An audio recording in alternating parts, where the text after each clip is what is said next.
Hello everyone, Ceri Griffiths here, as you know me, Ceri the Crafter. Now, before the get-go, I must apologise. The light in this room is a bit weird today. I film by natural light, but with us going into autumn here, the sun is a little lower in the sky and it just lights this room peculiar.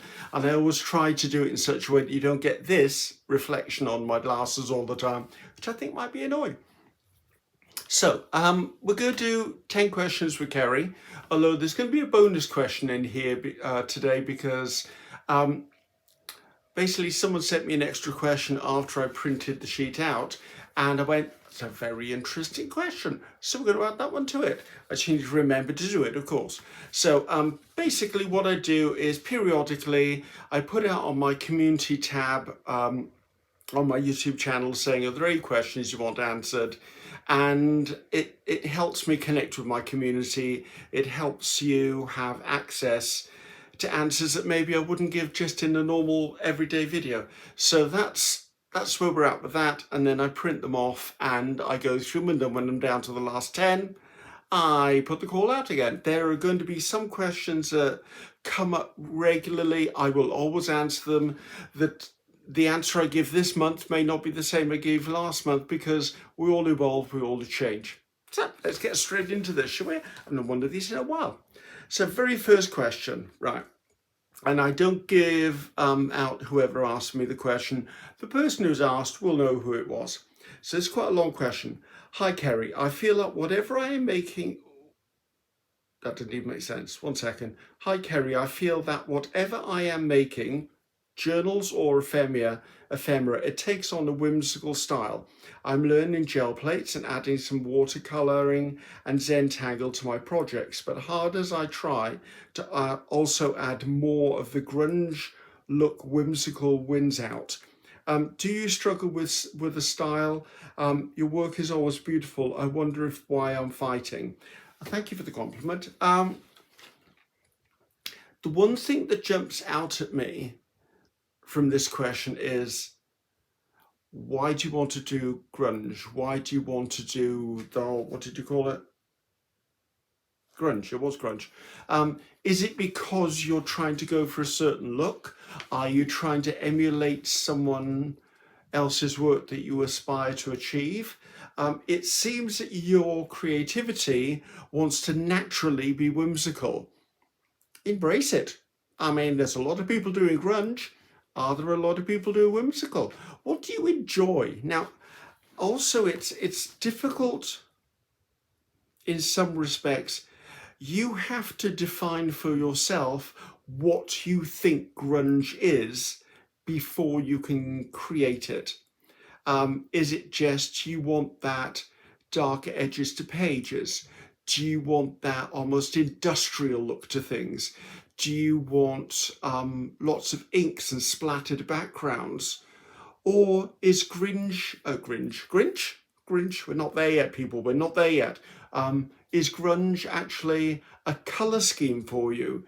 Is grunge to you mechanical, or is it Edwardian, Victorian, left in Miss Havisham's dining room? You need to define for you personally what you consider grunge is before you can work to it. There is nothing wrong with whimsical. There is nothing wrong with whatever you want to embrace. Do I have a style? I have always said I didn't think I had a style, but I can guarantee, because I've heard it said and some people have said it to me, they can spot my work a mile off. That must be a style, because it's certainly not an intentional thing I do. It must be something that's inherent in me that comes out that marks my work for who I am. I tend to embrace everything, like the altered book I'm working on at the moment. And yes, people, it is coming. Seriously, it's taken me forever to decorate 94 pages ready to go onto the cover, but I've only got 4 more pages to do, and then we're on the cover, and I think I've got a plan for the cover. Anyway, reverting back. In the altered book I'm doing, I have embraced every single style I enjoy, whether I've done grunge, painty papers, old journal looks, maps, music. And the thing is, I would say creativity is about a journey. It's about what brings you joy, and every skill can be learnt. I'm not sure every skill can be mastered, but do you need to master it? Look at what you're using in your journal making and ephemera, and do simple things like a journal page. If you really want it grungy, then it doesn't need to be pristine white. It needs to be grungy. Don't be afraid to tear a page or crinkle up some page and flatten it out. Don't be afraid to put ink on it. Don't be afraid to make it look messy. That's your start of your journey. And go onto the internet, or as you're obviously on YouTube because you've asked me this question, when you're watching other people create grungy looks, note down what you like about it. And then you'll build up a library of, oh, I really like that stamping on the edge of that page, or I really liked vignetting in cappuccino brown instead of vintage photo. If there are stamps you like, go, oh, I need to make a note of that. That goes on the Christmas list or the birthday list. So you see what I mean? It's more about defining what grunge is for you, and once it's defined, you can steer your creativity to it, but don't give up the whimsical. To keep maybe you found a niche. Maybe you need to do grungy whimsical. There's a thought. All right, there's another bit to this, wasn't it? Do I struggle with style?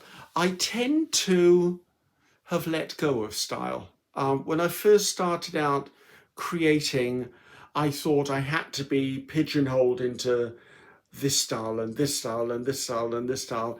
And through experimentation and play in my art journals, my glue books, on my gel plate with you guys, I have very much found that I don't fit in a pigeonhole. I am me, I'm a unique artist. Everyone who's creating has a unique artist within them. Find that and try and be true to it is what I told myself. And I think I've relaxed in my creativity a lot. I still struggle with perfectionism, although I've got better at perfectionism. I allow myself to not complete something. I allow myself to go, that's utter rubbish, and I'm going to paint over it and start again. I allow myself to put something by and come back to it in 6 months. I take the pressure off myself to create something that is absolutely beautiful. To me, it's the process, and you've heard that off 1,000 artists, I'm sure. It's the process and the journey, because those are your learning skills.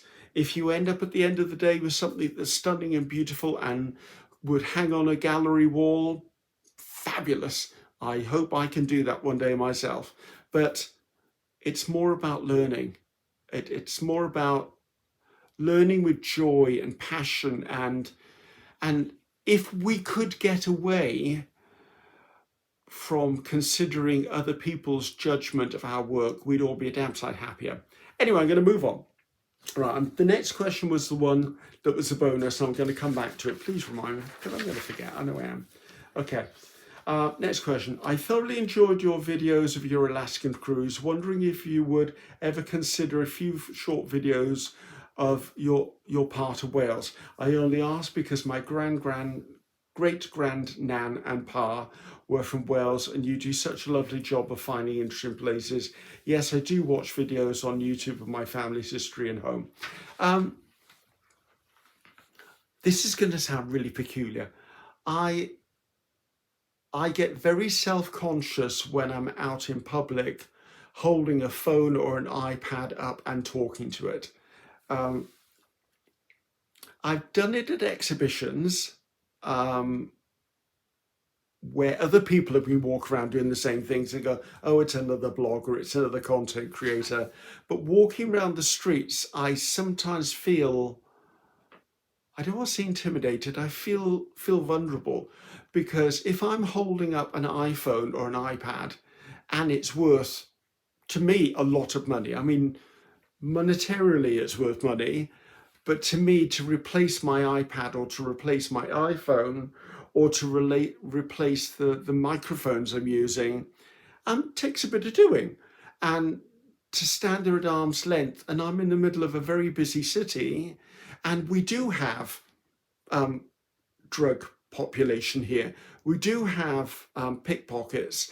Well, not that I hear much of them, but we certainly have petty theft going on here. We have drunks. We have people whizzing by you on the pavement on cycles. And before now, someone has tried to grab my rucksack off my shoulder. Thank God I usually have my hand on my strap anyway, because I nearly pulled the little bugger off the bike when he tried to get my rucksack. So you can see where I'm coming with that. I have, over the past month or so, done a few trips around Cardiff photographically, and I've shared those in my Facebook profile. I'm not going to rule out that I'm not going to do it, because I would like to do it. I just need to build up the confidence to it. So thanks for your patience. I'm getting there with that one. Right, next.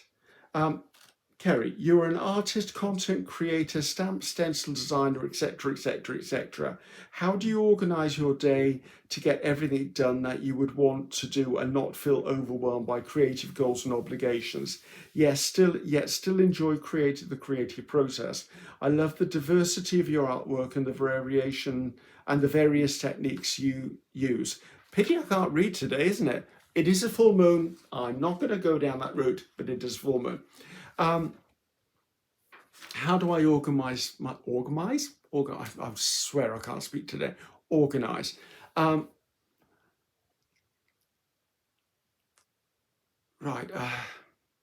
I have a very big, thick planner, and I create the inserts for it all. I mean, I've got about a year and a half ahead, and the first thing I do in my planner is I go through the planner inserts that I create, and I put a little green box.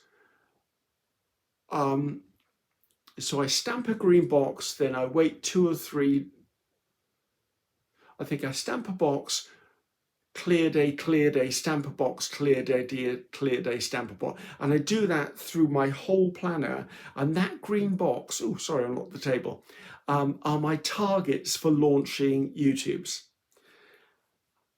I do, however, give myself the leeway that if I want to throw in a bonus video, I'll throw it in wherever I want. If I want to wait 5 days before I do the next video, then yes, I will wait 5 days, because I don't want to force creativity. You guys are intelligent. You know when a content creator is faking it. I try not to do that. But what I will do is, say I waited 5 days, the day I launched that video, I would go back to the square that was next in line and stamp it. So by the end of the year, I have completed all of my targets as far as the amount of videos I want to create, but not necessarily on the dates I wanted to put them on. That sounded very convoluted, but you'll get there. So that's the main structure in my life without everything else in it, because my income is YouTube. My business is YouTube and creativity. Things like the stencil and the foam designs are a secondary stream of income, but those stamps and stencils aid and support my creativity, which then support my YouTube channel, which then supports me. I think we're getting there with this. Now, okay, we need to talk about my fridge. Yeah, I know, fridge freezer, tall one, about 6 foot tall, in my kitchen. Okay, on the side of my fridge freezer, I've got magnetic strips that they're like whiteboard material. I can write on them and wipe it off. So I've got probably 5 strips of these in a line on my side of my fridge, and each of them has a job that needs to be done, like clean the house, do the garden, under the stairs, need to do under the stairs, work on the kitchen sink because it's beginning to block and I want to know why, shop at Hobbycraft, go to the garden centre, all things like that are on there.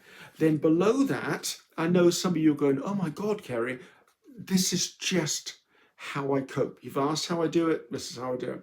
I have another magnetic calendar that sticks to the side of my fridge that shows a month in view with no dates on it. So at the end of every month, I sit down and I fill in where my days off are, where my YouTube targets are. If, like this morning, while I'm sat here, this morning I had to go and drop the car off for the MOT and service. Next week, the house boiler is being serviced. So anything that's important goes in there first. Then I pad out the rest of the calendar with things that are on the lists above. Now, something I do in my planner and I do on the side of my fridge, which prevents me from being overwhelmed, is in the planner, I write everything in pencil. Unless it's an appointment that has to be kept, then I write it in pen. Once I've achieved the thing, I then overwrite the pencil with ink, so I know it's achieved.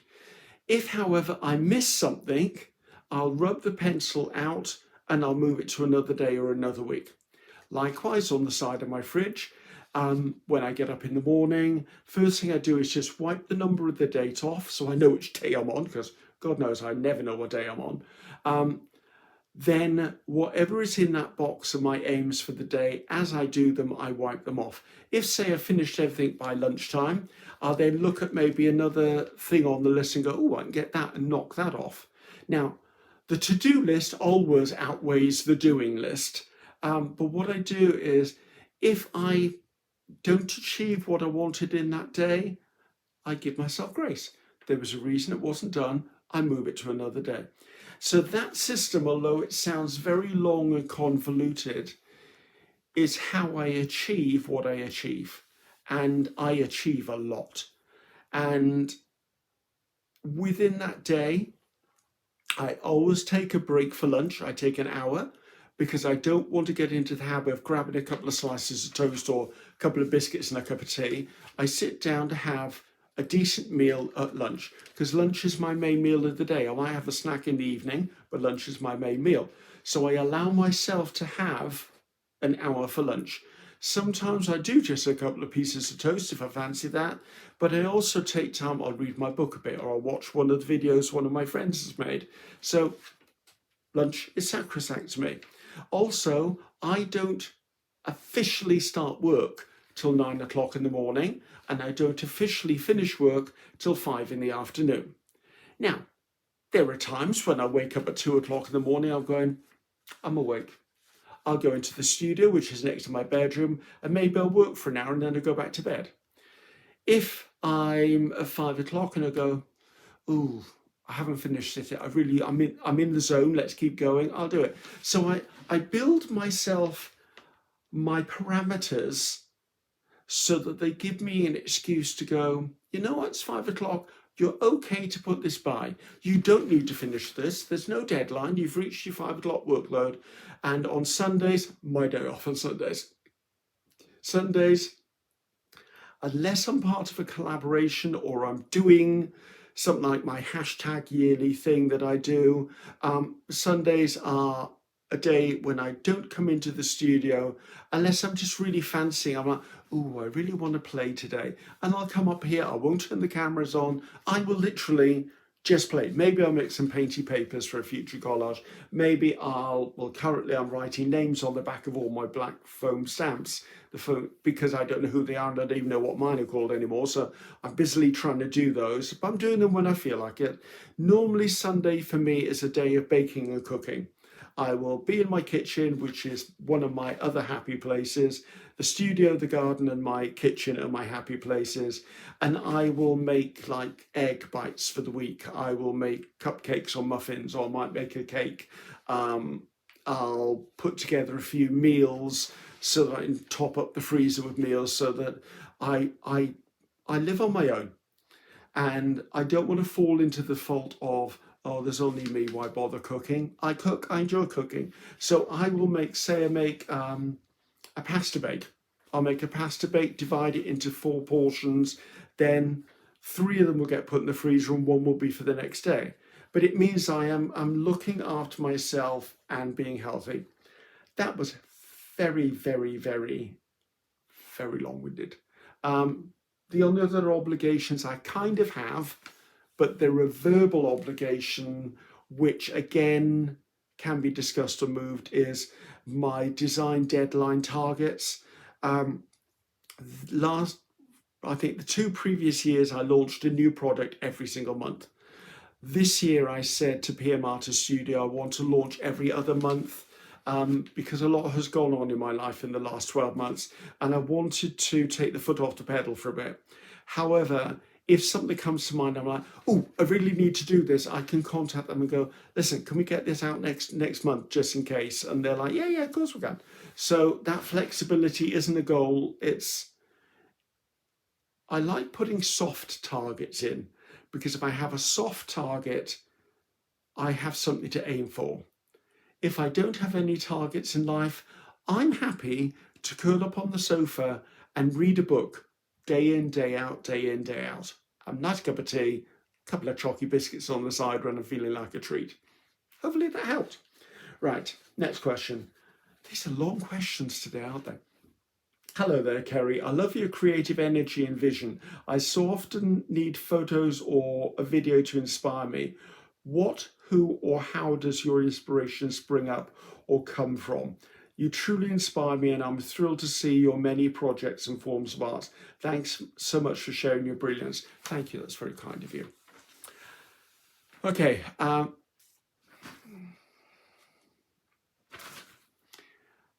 I am incredibly lucky that I see inspiration in everything.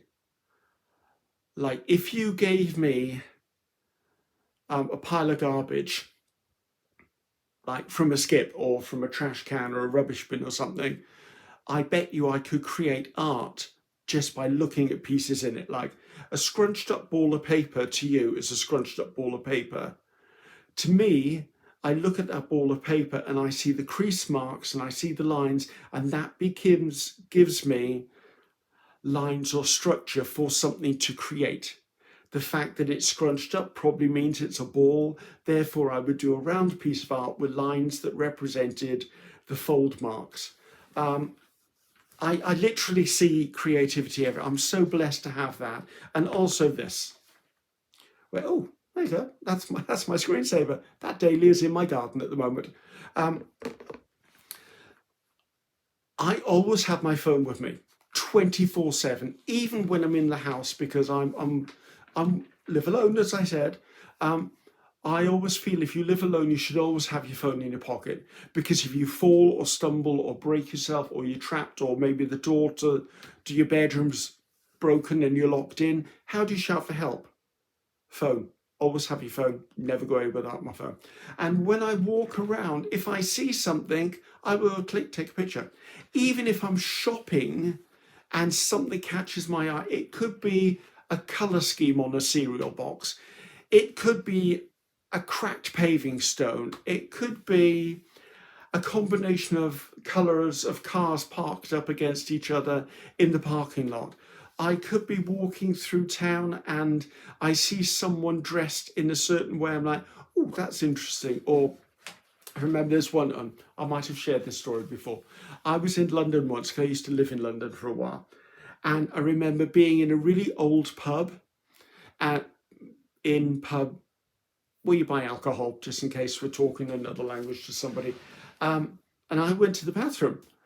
And I went to the bathroom, and the wall above the urinals, obviously I stand to pee, people, I am male, were absolutely stunning historical tiles. So I stood there, lifted my phone out and clicked images. The guys that were in there looked at me and I went, I'm an artist. And they went, oh, okay. And why was I intimidated by that? Just capturing that. So wherever I go, my phone goes with me. I mean, you've seen me. I take it to the museum. I take it while I walk around. There's hundreds of pictures on my phone, and periodically I go through them, and some I'm like, not inspired by that anymore, I'll just delete that. Or others I'm like, oh, I forgot that, I need to do that. And some of them turn themselves into stamps. Some of them turn themselves into stencils. Some of them turn themselves into full videos and tutorials. Also, I am not really a television watcher. I would probably say I watch an hour of television a week. sometimes I treat myself, and on a Saturday, I'll rent a video on my Sky channel and I'll watch a movie and have a movie night. I'll make popcorn for myself. Yeah, that's sad, but you know what? I'm going to make popcorn and watch a movie. I'm going to make popcorn and watch a movie. But what I do is I watch a lot of YouTube, and I am inspired continually by all of the other artists out there.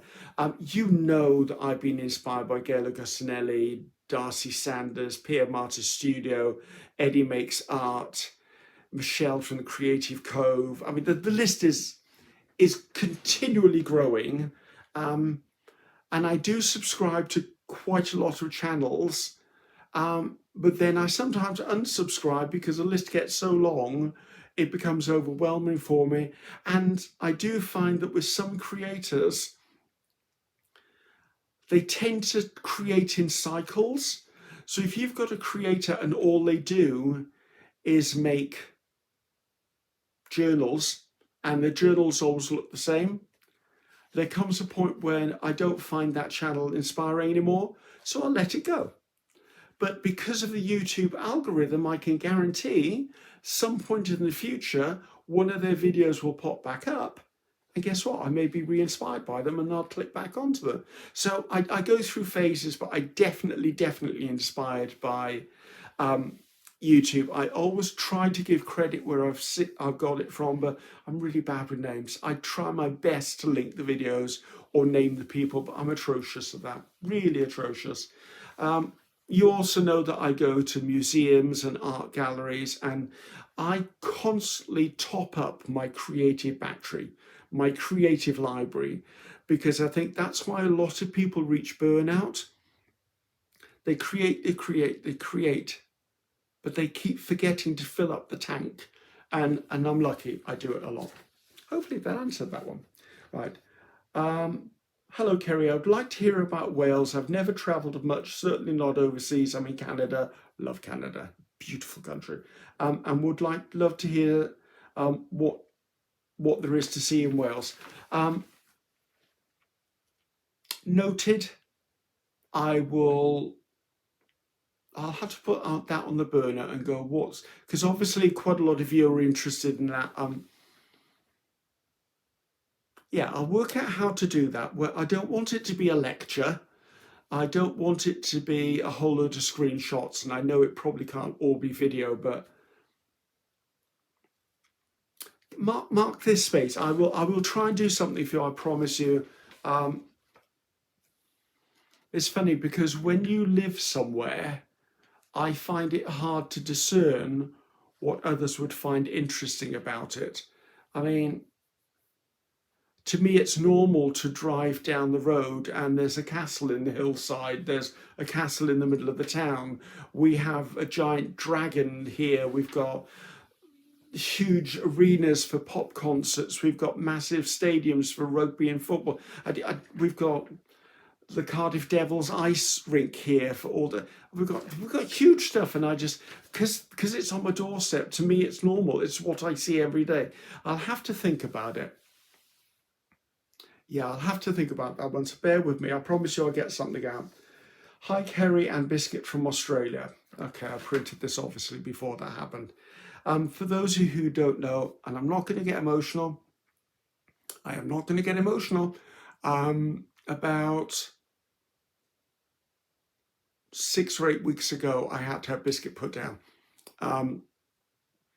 He had a massive growth on his side, which my sister, when she was alive, was led to believe was a large fatty lump, and she intended to have it removed. Well, when she passed away, I went to the vet and I said, my sister wanted Biscuit to have the lump removed. Can we look at it? And when they looked at it and they did biopsies, it turned out to be a very large cancerous lump that was inoperable and was going to kill him. And he was beginning to suffer, and I had to make the call nobody wants to make. So I'm going to move on. So thank you very much. Biscuit is now with my sister and my mother and the rest of my family. Where do you get your inspiration from to create such diverse? Oh, okay. I just answered that one. Right, hi Ceri, I love your videos. My question is, do you plan out your videos in advance? What helps you stay organized? My brain helps me stay organized. I am very methodical. I have OCD or tendencies, let's put it that way. Obsessive compulsive disorder comes in many forms. I think I have a little sprinkling of it. If you go to my kitchen, all of the cans are lined up in decreasing size and all facing forward. If I organize anything, the smallest is at the front, the biggest at the back. I line pencils up. But it's not to the point where it stops me functioning. But clutter and chaos does stop me functioning. How do I plan out my videos? First of all, I don't think I can reach it without knocking this camera. I have a couple of composition notebooks, and they are crammed with ideas. Like there's always post-it notes or sticky notes wherever I am in the house, and if an idea comes to me, I throw it down on paper. I mean, I could probably make videos for probably the next 20 or 30 years. And did something just come in? I think a message just came in. 20 or 30 years and never run out of ideas. And what I do is I throw the basis of the idea down. Then when I choose that to be the video, I spend some time, like say, what can I say? Say I was, okay, the altered book. We're working on the altered book at the moment. I will know that next month I'm going to do the altered book. So in the back of my mind, in my day-to-day life, I'm thinking, right, what do I need to do with the altered book? What products do I need? What would be the questions that I ask if I'd never seen someone doing it? And I build up this sort of inner structure that I can build the video upon. I do not script my videos. I do not have an absolute plan for how the finished piece looks. And if you've subscribed to me for a length of time, you've seen things where I've gone in one direction and ended up in another. I also believe that I am a natural born teacher. I mean, I've taught dance, I've taught cake decorating, I've taught craft and art on some level. I naturally have a gift for teaching, although I naturally have a gift for also being too wordy about things, which this video is probably proving to most people. However, I will start the video camera and I will keep the video camera going. I will then, okay, sorry, I've just had a message come through from the garage saying they've got the results of my health check for the car, that is not me. So I will start the camera, I will work my way through the video, I will adapt myself to all of the twists and turns. And normally when I finish a video, say a video is, when you see it, it's about 50 minutes to 60 minutes. By the time my video is filmed for me, it's probably about an hour and 15, an hour and 20. And then I go back through and I take out all of the garbage. Like if I'm cleaning stuff up, I take that out. If I'm mumbling or standing there just thinking, I take that out. If I have drying time, I take that out. Do you see what I mean? Because you come to watch a video to glean information and enjoy the process. You don't need to see me washing stamps and wiping down the gel plate or packing away stuff when you don't need to see that. So I have an end goal, but how I get from A to Z or Z is always a bit of a mystery. I just go for it, especially when working on my gel plate. I put it down and I just do it. So and sometimes it's good, sometimes bad, sometimes slightly indifferent. I'll come back to it later. Right. Hello, Ceri. I'm curious which artists, past and present, inspire you and why. I'm relatively new to your channel and am enjoying it very much. Your personality is magnetic, pulling me in daily to see what you've posted. Thank you.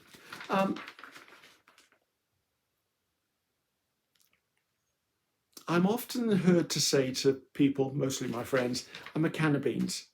What you see on the label is what you get. I don't feel I'm clever enough to.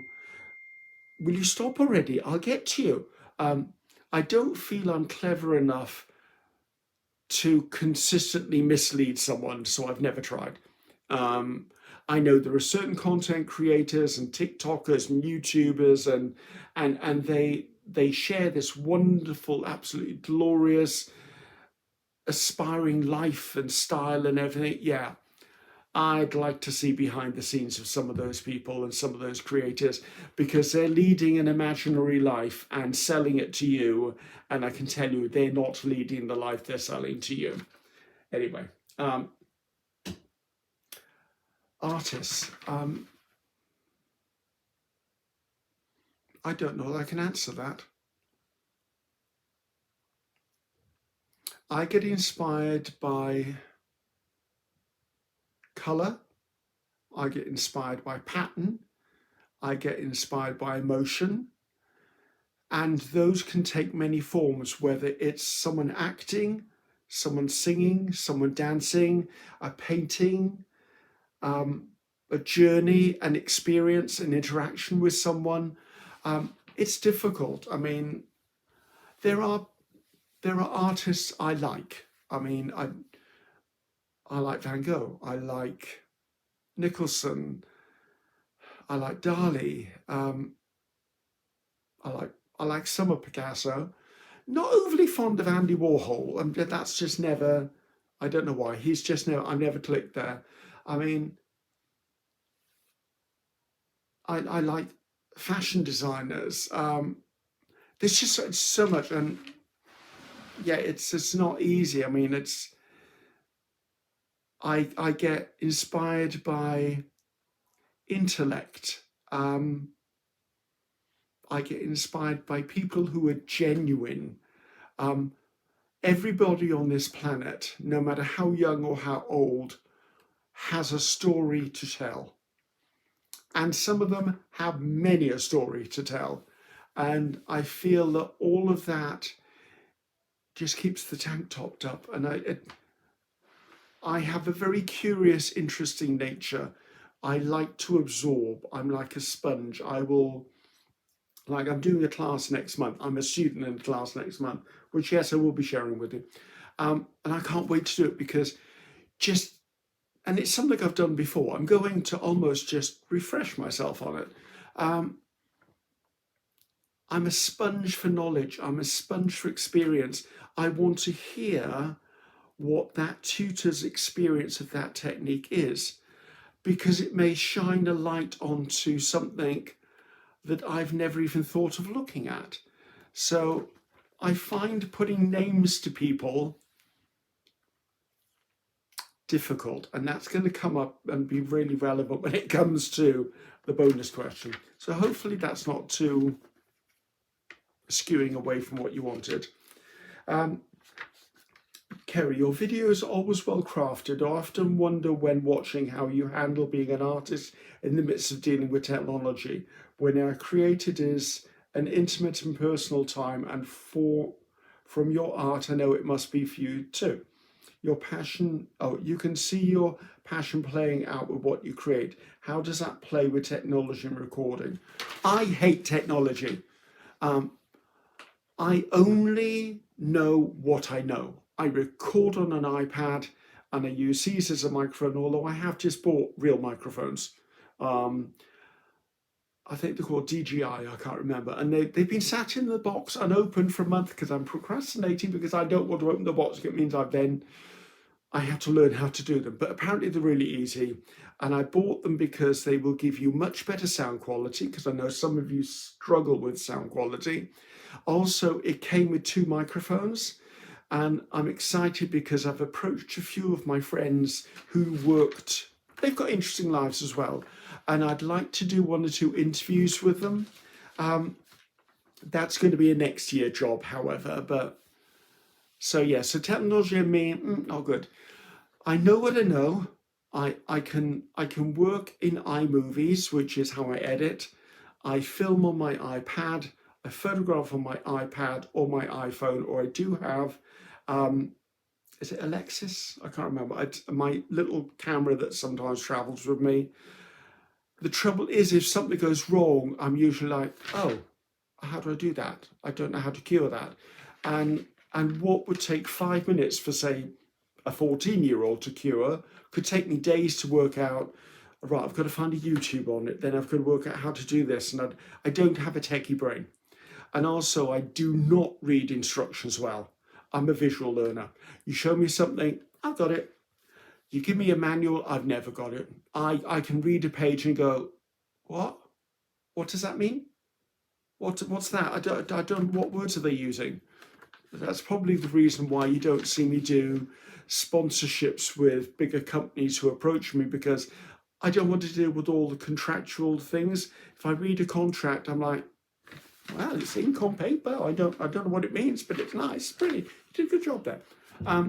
The other thing I hate about technology is the fact when I'm filming, I have to work in a confined space that fits within the screen of my iPad. And also, to give you the maximum view, I have to suspend my iPad on a gooseneck arm over my desk, which I'm constantly headbutting because I lean in to do work and I headbutt it.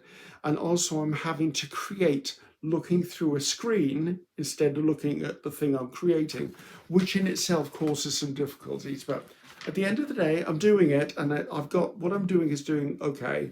I can't say it's not without struggle. I hate it when technology has to be updated, because I instantly go, I can't do it. I don't know what they're talking about. I can't do that. So my knee-jerk reaction is always to run a mile from technology. I'm always so grateful when someone reaches out and go, Ceri, this is what you need to do. This is bullet points, blah, blah, blah, blah, blah. Like, the biggest thing I have learned in the last couple of years is I had to learn how to work in Adobe Illustrator to make the creativity of my stencils, my foam stamps, a smoother process for PM Artist Studio and a more accurate process for me. That's been a learning curve, and it's continuing to be a learning curve. Right, next question. Hi, Ceri. I would love to know what your tattoo is. I find tattooing fascinating as it can be tricky enough on paper without doing art on skin. Okay, I do have a tattoo. It's here.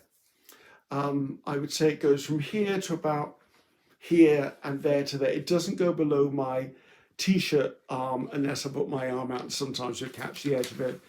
I'm not going to show you a picture of it because I don't know that I want to. You might see it at some point. I may change my mind in the future and go, hey guys, this is what it is. When I was a dancer, I had everyone on the team was getting tattoos. You know, let's all go and have a tattoo. So I had a little tattoo of a dragon in a circle. And the moment I had it and saw it, I was like, I hate that tattoo. I hated it. It was not big enough to be a statement, and it was not small enough to be, oh, that's cute. It was sort of, it looked like a beer coaster size, and I was like, I hate that. So anyway, I kept it for several years, and then when I moved back home to Wales, I went, I'm doing something about that. So I started having laser treatment to have it removed. And when you have laser treatment, sometimes it doesn't completely get rid of everything. It gets it faded and faded and faded. So in the end, it looks like maybe a little bit of a bruise, or there's some marks. Some inks go so deep that they can't basically get rid of them 100%, unless you go some serious, I wasn't going to go there. So it got to the, and it's not cheap, I can tell you. So I was paying to have this tattoo removed. Every other week I'd go and have another, and I was going, this is getting very expensive and it's very painful. Basically, they're burning my skin and I wasn't enjoying the process, and I decided, right, I always wanted a tattoo. The trouble was that the tattoo I had, I made a snap decision on what I wanted, went on an impulse and got a tattoo that I didn't like when I saw it finished.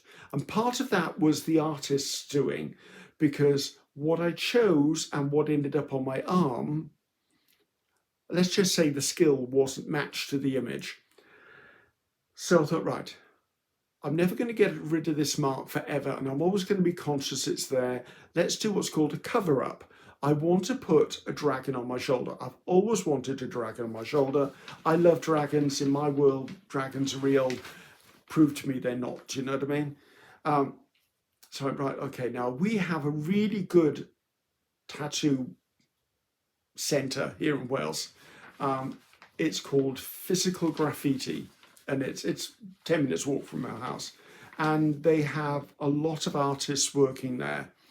And I went, right, I'm going to go and talk to them. So I went in to the receptionist and I said, listen, I want to have a cover up done. They were the ones who were doing the laser treatment for me as well. I said, right, I've been on a journey. I want to put a cover up on this because this isn't going.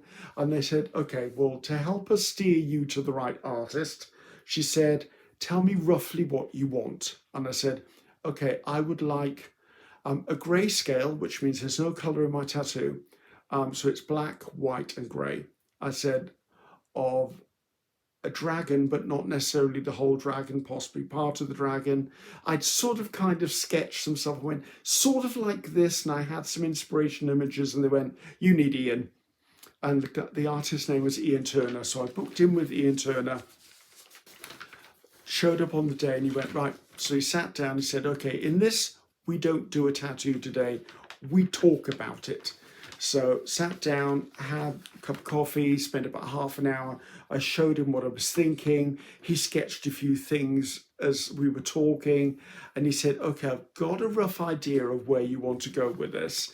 And I went, okay, I said, you're an artist, I'm an artist. I want this to be a piece of art. I said, I don't want to be embarrassed by it. I don't want it to be comical. I want it to be art. And he went, thank you, I take the compliment. So I had to give him 3 weeks to come up with a sketch. So he came up with this line drawing and he sent me an image of it and went, is this okay? I went, actually, I don't like this bit. So we went back and forth. And eventually I opened up the email. I went, that's it. That is the image. So I booked in to see him and he said, right, we can do this in a day. He said, it's probably going to be a 7-hour day for you. Are you okay with that? And I went, yeah, totally fine. Let's do this. I can deal with pain. Let's put it that way. So anyway, so we spent the day doing it and it was magnificent and I loved it.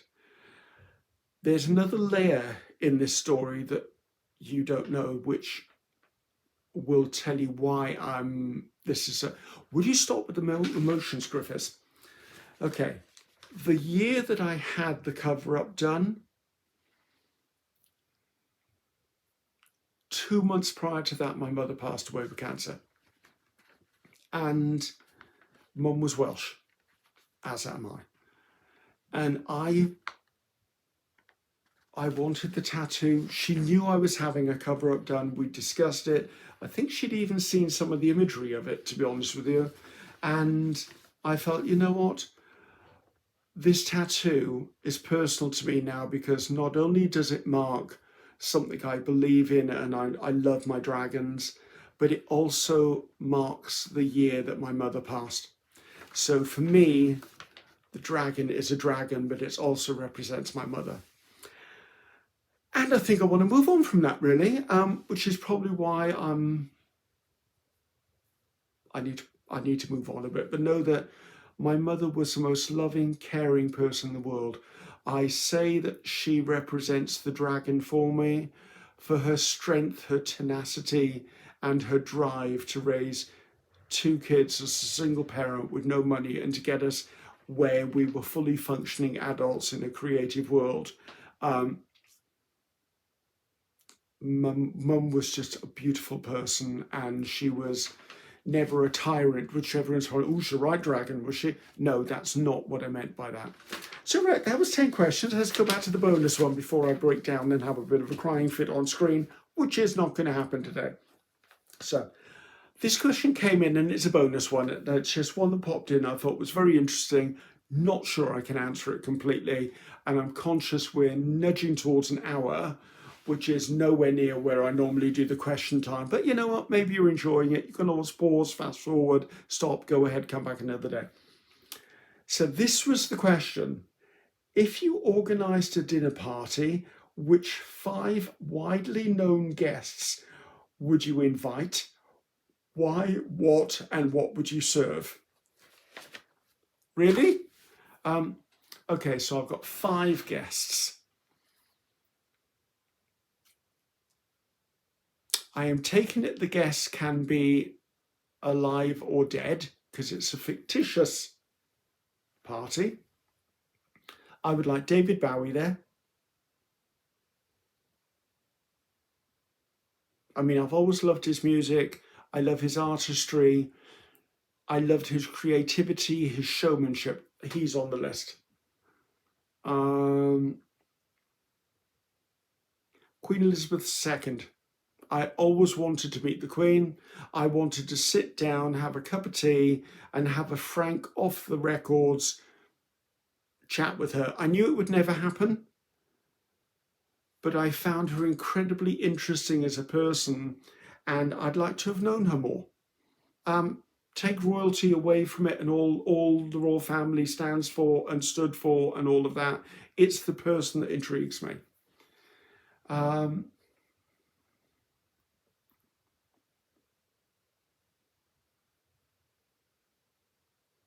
I think I'd like to invite Vincent van Gogh, or Vincent van Gogh, however you pronounce it, purely because he was a troubled man, and some of his art I don't understand, and I don't know why I don't understand it. Who else? Another 2 people. David Attenborough. I would love to meet David Attenborough and have a chat with him. Whoa, that would be a big one. Nature and all of that fascinates me. I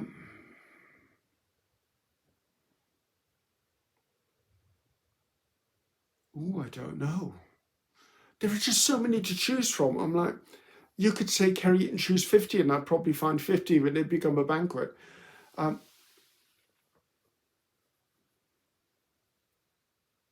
think I'd like to include a fashion designer.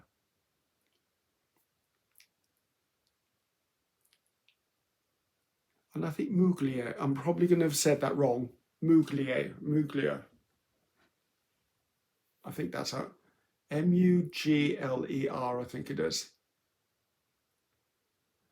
Or McQueen, that would be another one. If we've got a bonus guest, McQueen would be in. I don't know whether that actually is what you were expecting, but that's what I feel. What would I serve? What would I serve? I think I would have a buffet. I would focus on possibly Mediterranean-like cuisine, you know, like dips and olives and roasted sun-dried tomatoes and peppers, maybe some dried and cured meats. I would like some real artisan breads, like the real bread, not the stuff you buy in the grocery store, real breads. I would also like within there some hot, as in heat hot stuff, like I'd like some Chinese cuisine in there, I'd like some Indian cuisine in there, maybe a bit of Thai cuisine in there. To drink, now I'm not really a huge drinker, so